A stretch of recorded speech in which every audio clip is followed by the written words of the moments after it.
Punjabi national ਖਬਰਾਂ 'ਚ ਆਪ ਸਭ ਨੂੰ ਜੀ ਆਇਆਂ ਆਖਦੇ ਹਾਂ। ਆਓ ਪਹਿਲਾਂ ਝਾਤ ਪਾਉਂਦੇ ਹਾਂ ਅੱਜ ਦੀਆਂ ਕੁਝ ਚੋਣਵੀਆਂ ਖਬਰਾਂ ਤੇ। ਅੰਦੋਲਨਕਾਰੀ ਕਿਸਾਨ ਬਣਾਉਣ ਲੱਗੇ ਸਰਹੱਦਾਂ ਤੇ ਪੱਕੇ ਘਰ, ਪੰਜਾਬ ਅਤੇ ਹਰਿਆਣਾ ਦਾ ਬਣੇਗਾ ਸਾਂਝਾ ਮੁਹੱਲਾ। ਕਾਂਗਰਸ ਨੇ ਖੇਡਿਆ ਵੱਡਾ ਦਾਅ, ਰਵਨੀਤ ਸਿੰਘ ਬਿੱਟੂ ਦੇ ਮੋਢਿਆਂ ਤੇ ਪਾਈ ਵੱਡੀ ਜ਼ਿੰਮੇਵਾਰੀ। ਹੁਣ ਭਾਰਤ ਲੋਕਤੰਤਰਿਕ ਦੇਸ਼ ਨਹੀਂ ਰਿਹਾ, ਰਾਹੁਲ ਗਾਂਧੀ ਨੇ ਪ੍ਰਧਾਨ ਮੰਤਰੀ ਤੇ ਕੀਤਾ ਵਾਰ। ਐਸੋਸੀਏਸ਼ਨ ਫਾਰ ਡੈਮੋਕ੍ਰੈਟਿਕ ਰਿਫਾਰਮਸ ਨੇ ਕਾਂਗਰਸ ਦੇ ਪਤਨ ਦੇ ਪੋਤੜੇ ਫੋਲੇ। ਭਾਰਤ ਵਿੱਚ ਕੋਰੋਨਾ ਦੇ ਵੱਧ ਰਹੇ ਫੈਲਾਅ ਨੇ ਮਾਹਿਰਾਂ ਨੂੰ ਕੀਤਾ ਫਿਕਰਮੰਦ, ਪੰਜਾਬ ਦੇ 8 ਜ਼ਿਲ੍ਹਿਆਂ 'ਚ ਨਾਈਟ ਕਰਫਿਊ। ਤੇ ਹੁਣ ਖਬਰਾਂ ਦਾ ਵਿਸਥਾਰ। ਪਿਛਲੇ 3.5 ਮਹੀਨਿਆਂ ਤੋਂ ਕੁੰਡਲੀ ਸਰਹੱਦ ਤੇ ਅੰਦੋਲਨਕਾਰੀ ਕਿਸਾਨਾਂ ਨੇ ਹੁਣ ਇਹ ਫੈਸਲਾ ਕੀਤਾ ਹੈ ਕਿ ਉਹ ਬਾਰਡਰ ਤੇ ਹੀ ਪੱਕੇ ਮਕਾਨ ਬਣਾਉਣਗੇ। ਕੁੰਡਲੀ ਮੋਰਚੇ ਤੋਂ ਅੱਧਾ ਕਿਲੋਮੀਟਰ ਪਹਿਲਾਂ ਹੀ ਪਾਨੀਪਤ ਤੋਂ ਦਿੱਲੀ ਜਾਣ ਵਾਲੀ ਸੜਕ ਤੇ ਪੱਕੇ ਮਕਾਨਾਂ ਦੀ ਉਸਾਰੀ ਸ਼ੁਰੂ ਕਰ ਦਿੱਤੀ ਗਈ ਹੈ। ਜਦੋਂ ਇਸ ਉਸਾਰੀ ਨੂੰ ਰੋਕਣ ਲਈ ਪੁਲਿਸ ਉੱਥੇ ਪਹੁੰਚੀ ਤਾਂ ਕਿਸਾਨਾਂ ਤੋਂ ਸਰਕਾਰੀ ਪ੍ਰਵਾਨਗੀ ਦੀ ਮੰਗ ਕਰਨ ਲੱਗੀ ਤਾਂ ਕਿਸਾਨਾਂ ਨੇ ਅੱਗੋਂ ਮੋੜਵਾਂ ਸਵਾਲ ਕੀਤਾ ਕਿ ਸਰਕਾਰ ਨੇ 3 ਖੇਤੀ ਕਾਨੂੰਨ ਕਿਸ ਨੂੰ ਪੁੱਛ ਕੇ ਬਣਾਏ ਨੇ। ਬਹਿਸਬਾਜ਼ੀ ਤੋਂ ਬਾਅਦ ਪੁਲਿਸ ਨੂੰ ਬੇਰੰਗ ਹੀ ਵਾਪਸ ਮੁੜਨਾ ਪਿਆ। ਉਧਰ ਲੋਕਾਂ ਨੇ ਕਿਸਾਨਾਂ ਨੂੰ ਉਸਾਰੀ ਕਰਦਿਆਂ ਦੇਖ ਕੇ ਉੱਥੇ ਇੱਟਾਂ ਅਤੇ ਹੋਰ ਨਿਰਮਾਣ ਸਮੱਗਰੀ ਭੇਜਣੀ ਸ਼ੁਰੂ ਕਰ ਦਿੱਤੀ ਹੈ। ਇਸ ਤੋਂ ਇਲਾਵਾ ਕਿਸਾਨਾਂ ਨੇ ਉੱਥੇ ਟਿਊਬਵੈਲ ਵੀ ਲਗਵਾ ਲਏ ਨੇ। ਕਿਸਾਨਾਂ ਨੇ ਆਖਿਆ ਕਿ ਪੰਜਾਬ ਅਤੇ ਹਰਿਆਣਾ ਦੇ ਕਿਸਾਨਾਂ ਦਾ ਸਾਂਝਾ ਮੁਹੱਲਾ ਵੀ ਵਸਾਇਆ ਜਾਵੇਗਾ।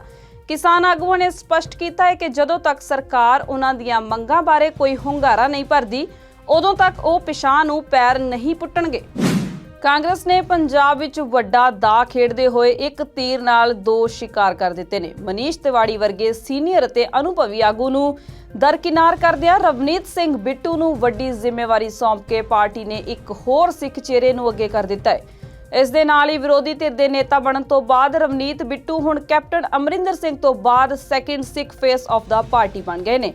ਪੰਜਾਬ ਕਾਂਗਰਸ ਵਿੱਚ ਲੰਮੇ ਸਮੇਂ ਤੋਂ ਕੈਪਟਨ ਤੋਂ ਬਾਅਦ ਦੂਜੀ ਕਤਾਰ ਦਾ ਨੇਤਾ ਬਣਨ ਲਈ ਖਿੱਚੋਤਾਣ ਚੱਲ ਰਹੀ ਸੀ। ਇਸ ਦੌੜ ਵਿੱਚ ਕਾਂਗਰਸ ਦੇ ਰਾਜ ਸਭਾ ਮੈਂਬਰ ਪ੍ਰਤਾਪ ਸਿੰਘ ਬਾਜਵਾ, ਪ੍ਰਦੇਸ਼ ਪ੍ਰਧਾਨ ਸੁਨੀਲ ਜਾਖੜ ਸਮੇਤ ਕਈ ਦਿੱਗਜ ਨੇਤਾ ਸਨ, ਪਰ ਪਾਰਟੀ ਨੇ ਰਵਨੀਤ ਬਿੱਟੂ ਨੂੰ ਇਹ ਮੌਕਾ ਦਿੱਤਾ ਹੈ। ਇਸ ਤੋਂ ਸਪਸ਼ਟ ਹੈ ਕਿ ਕਾਂਗਰਸ ਹਾਈਕਮਾਨ ਪੰਜਾਬ ਵਿੱਚ ਸਿੱਖ ਚਿਹਰੇ ਨੂੰ ਪ੍ਰਮੁੱਖਤਾ ਦੇਣਾ ਚਾਹੁੰਦੀ ਹੈ।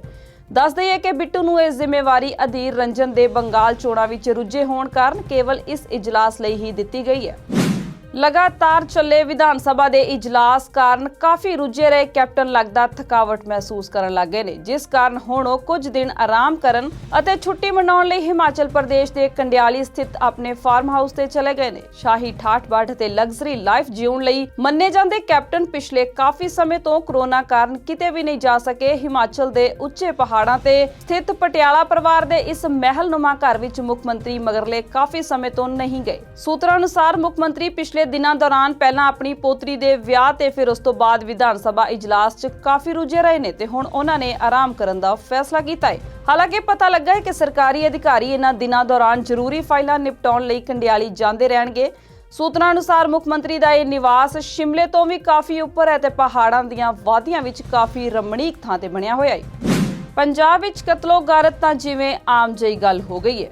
ਹੁਣ 10 ਸਾਲ ਬਾਅਦ ਘਰੋਂ ਲਾਪਤਾ ਹੋਈ ਲੜਕੀ ਦੇ ਕਤਲ ਹੋਣ ਬਾਰੇ ਸਨਸਨੀਖੇਜ਼ ਖੁਲਾਸਾ ਹੋਇਆ ਹੈ। ਇਹ ਘਟਨਾ ਅੰਮ੍ਰਿਤਸਰ ਦੇ ਚੌਂਕ ਮਹਿਤਾ ਥਾਣੇ ਅਧੀਨ ਪੈਂਦੇ ਪਿੰਡ ਦਿਆਨਗੜ੍ਹ ਦੀ ਹੈ, ਜਿੱਥੇ ਰਮਨਦੀਪ ਕੌਰ ਨਾਂ ਦੀ ਲੜਕੀ ਘਰੋਂ ਲਾਪਤਾ ਹੋ ਗਈ ਸੀ, ਪਰ ਪਰਿਵਾਰਿਕ ਮੈਂਬਰਾਂ ਨੇ ਉਸ ਤੇ ਘਰੋਂ ਭੱਜ ਜਾਣ ਦਾ ਸ਼ੱਕ ਜ਼ਾਹਿਰ ਕੀਤਾ ਸੀ। ਕੇਸ ਵਿੱਚ ਉਸ ਵੇਲੇ ਨਵਾਂ ਮੋੜ ਆਇਆ ਜਦੋਂ ਲੜਕੀ ਦੇ ਭਰਾ ਨੇ ਪੁਲਿਸ ਨੂੰ ਦਿੱਤੇ ਬਿਆਨ ਵਿੱਚ ਦੱਸਿਆ ਕਿ ਉਸ ਦੀ ਭੈਣ ਲਾਪਤਾ ਨਹੀਂ ਸੀ ਹੋਈ। ਦਰਅਸਲ ਉਸ ਦੇ ਚਾਚਾ-ਚਾਚੀ ਨੇ ਹੀ ਪੈਸਿਆਂ ਦੇ ਲੈਣ ਦੇਣ ਕਾਰਨ ਉਸ ਦੀ ਭੈਣ ਦਾ ਕਤਲ ਕਰ ਦਿੱਤਾ ਸੀ ਅਤੇ ਲਾਸ਼ ਨੂੰ ਘਰ ਦੇ ਕੋਲ ਹੀ ਜ਼ਮੀਨ ਵਿੱਚ ਦੱਬ ਦਿੱਤਾ ਸੀ। ਪੁਲਿਸ ਨੇ ਉਸ ਥਾਂ ਤੋਂ ਲੜਕੀ ਦਾ ਕੰਕਾਲ ਵੀ ਬਰਾਮਦ ਕਰ ਲਿਆ ਹੈ।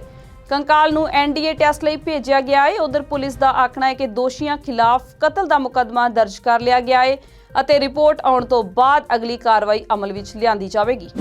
ਵਿਧਾਨ ਸਭਾ ਚੋਣਾਂ ਤੋਂ ਪਹਿਲਾਂ ਸੁਪਰੀਮ ਕੋਰਟ ਨੇ ਇੱਕ ਬੜਾ ਅਹਿਮ ਫੈਸਲਾ ਸੁਣਾ ਦਿੱਤਾ ਹੈ। ਕੋਰਟ ਨੇ ਸੂਬਾ ਸਰਕਾਰਾਂ ਨੂੰ ਇਹ ਸਪਸ਼ਟ ਆਖ ਦਿੱਤਾ ਹੈ ਕਿ ਰਾਜ ਸਰਕਾਰਾਂ ਲਈ ਕੰਮ ਕਰਨ ਵਾਲਾ ਸ਼ਖਸ ਚੋਣ ਕਮਿਸ਼ਨਰ ਨਹੀਂ ਬਣ ਸਕਦਾ। ਉਹ ਵਿਅਕਤੀ ਆਜ਼ਾਦ ਹੋਣਾ ਚਾਹੀਦਾ ਹੈ। ਨਾਲ ਹੀ ਇਹ ਵੀ ਆਖਿਆ ਕਿ ਕਿਸੇ ਅਜਿਹੇ ਵਿਅਕਤੀ ਨੂੰ ਨਿਯੁਕਤ ਨਹੀਂ ਕੀਤਾ ਜਾ ਸਕਦਾ ਜੋ ਸੱਤਾਧਾਰੀ ਸਰਕਾਰ ਦੇ ਅੰਤਰਗਤ ਕਿਸੇ ਅਹੁਦੇ ਤੇ ਕੰਮ ਕਰਦਾ ਹੋਵੇ। ਸਰਵਉੱਚ ਅਦਾਲਤ ਮੁਤਾਬਕ ਰਾਜ ਸਰਕਾਰ ਨਾਲ ਜੁੜੇ ਕਿਸੇ ਵੀ ਵਿਅਕਤੀ ਨੂੰ ਚੋਣ ਕਮਿਸ਼ਨ ਨਿਯੁਕਤ ਕਰਨਾ ਭਾਰਤ ਦੇ ਸੰਵਿਧਾਨ ਦੇ ਖਿਲਾਫ ਹੈ। 2014 ਵਿੱਚ ਮੋਦੀ ਸਰਕਾਰ ਬਣਨ ਤੋਂ ਬਾਅਦ ਕਾਂਗਰਸ ਦਾ ਐਸਾ ਪਤਨ ਸ਼ੁਰੂ ਹੋਇਆ ਹੈ ਕਿ ਇਹ ਲਗਾਤਾਰ ਜਾਰੀ ਹੈ।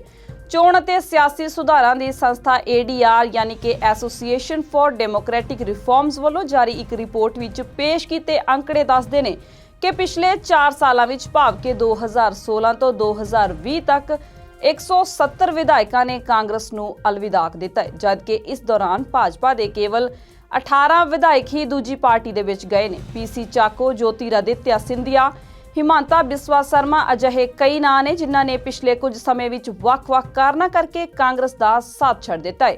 ਹਾਲਾਂਕਿ ਸਾਥ ਛੱਡਣ ਤੋਂ ਬਾਅਦ ਕੇਂਦਰ ਲੀਡਰਸ਼ਿਪ ਤੇ ਸਵਾਲ ਵੀ ਉਠਾਏ ਗਏ ਨੇ। ਜਾਰੀ ਰਿਪੋਰਟ ਅਨੁਸਾਰ ਉਕਤ 4 ਸਾਲਾਂ ਦੌਰਾਨ ਪਾਲਾ ਬਦਲ ਕੇ ਫਿਰ ਤੋਂ ਚੋਣ ਮੈਦਾਨ ਵਿੱਚ ਉਤਰਨ ਵਾਲੇ 405 ਵਿਧਾਇਕਾਂ ਵਿੱਚੋਂ 182 ਭਾਜਪਾ 'ਚ ਸ਼ਾਮਿਲ ਹੋਏ ਨੇ, 28 ਵਿਧਾਇਕ ਕਾਂਗਰਸ ਅਤੇ 25 ਵਿਧਾਇਕ ਤੇਲੰਗਾਨਾ ਰਾਸ਼ਟਰ ਸਮਿਤੀ ਦਾ ਹਿੱਸਾ ਬਣੇ ਨੇ। ਇਸੇ ਤਰ੍ਹਾਂ ਪਾਰਟੀ ਬਦਲ ਕੇ ਰਾਜ ਸਭਾ ਚੋਣਾਂ ਫਿਰ ਤੋਂ ਲੜਨ ਵਾਲੇ 16 ਰਾਜ ਸਭਾ ਮੈਂਬਰਾਂ ਵਿੱਚੋਂ 10 ਭਾਜਪਾ ਵਿੱਚ ਸ਼ਾਮਿਲ ਹੋਏ ਨੇ। ਰਿਪੋਰਟ ਵਿੱਚ ਦੱਸਿਆ ਗਿਆ ਹੈ ਕਿ ਮੱਧ ਪ੍ਰਦੇਸ਼, ਗੋਆ, ਅਰੁਣਾਚਲ ਪ੍ਰਦੇਸ਼ ਅਤੇ ਕਰਨਾਟਕ ਵਿੱਚ ਸਰਕਾਰਾਂ ਦਾ ਡਿੱਗਣਾ ਫਿਰ ਬਣਨਾ ਇਹਨਾਂ ਦਲ ਬਦਲੂਆਂ ਕਾਰਨ ਹੀ ਸੀ। ਪੱਛਮੀ ਬੰਗਾਲ ਦੀ ਮੁੱਖ ਮੰਤਰੀ ਮਮਤਾ ਬੈਨਰਜੀ ਤੇ ਨੰਦੀਗ੍ਰਾਮ ਵਿੱਚ ਹੋਏ ਹਮਲੇ ਦੀ ਜਾਂਚ ਸ਼ੁਰੂ ਹੋ ਗਈ ਹੈ। ਸੂਤਰਾਂ ਮੁਤਾਬਕ ਮਮਤਾ ਨੇ ਹਮਲੇ ਤੋਂ ਬਾਅਦ ਆਖਿਆ ਹੈ ਕਿ ਮੈਂ ਕਾਰ ਕੋਲ ਖੜੀ ਸੀ ਤੇ ਮੈਨੂੰ ਧੱਕਾ ਲੱਗਾ ਹੈ। ਉਹਨਾਂ ਨੇ ਲੋਕਾਂ ਨੂੰ ਸ਼ਾਂਤੀ ਬਣਾਏ ਰੱਖਣ ਦੀ ਅਪੀਲ ਵੀ ਕੀਤੀ ਹੈ। ਡਾਕਟਰਾਂ ਅਨੁਸਾਰ ਮਮਤਾ ਦੇ ਕਾਫੀ ਸੱਟਾਂ ਲੱਗੀਆਂ ਨੇ। ਉਹਨਾਂ ਦੀ ਲੱਤ ਤੇ ਪਲਸਤਰ ਕੀਤਾ ਗਿਆ ਹੈ ਅਤੇ ਉਹਨਾਂ ਦੀ ਕਮਰ ਅਤੇ ਸੱਜੇ ਮੋਢੇ ਤੇ ਵੀ ਸੱਟ ਵੱਜੀ ਹੈ।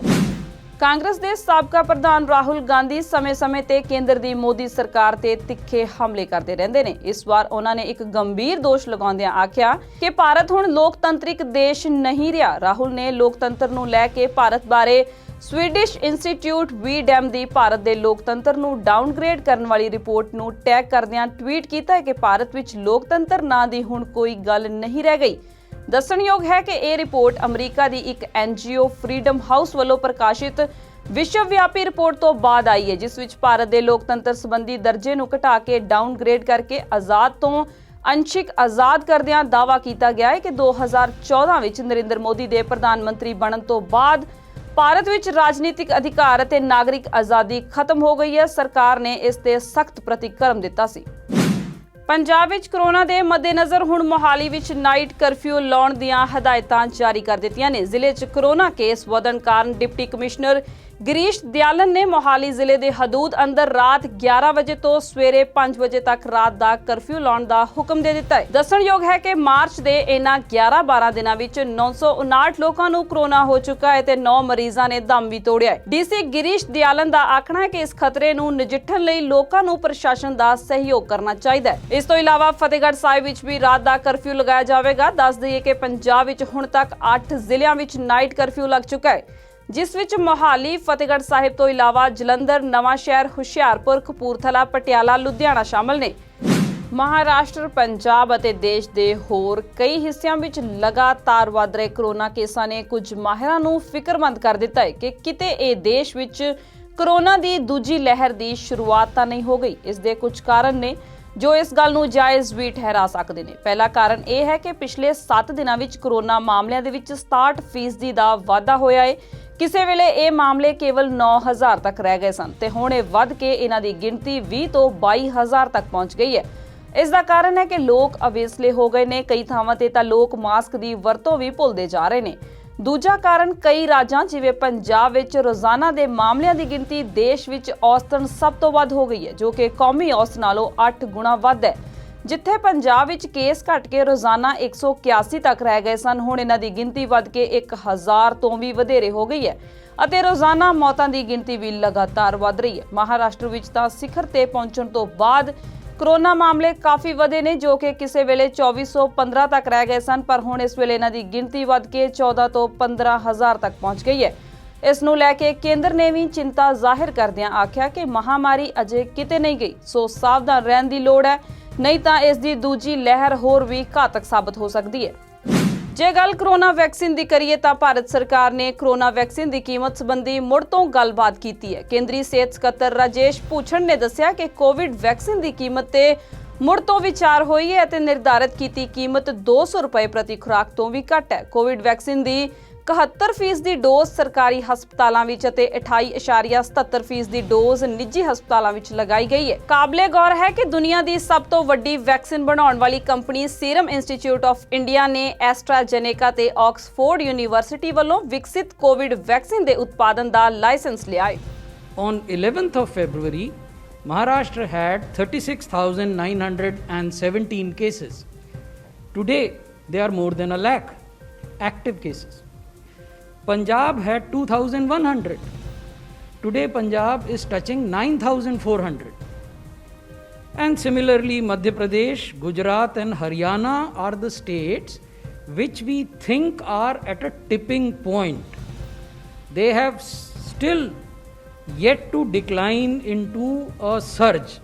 However, looking at early signs of increase in numbers, we have had 3 meetings at the level of the Union Ministry of Health and Family Welfare, at the level of the Cabinet Secretary, and at the level of Principal Secretary to Honorable PM, where the states have been told that they need to pull up their socks, increase the number of tests, increase surveillance, increase containment areas.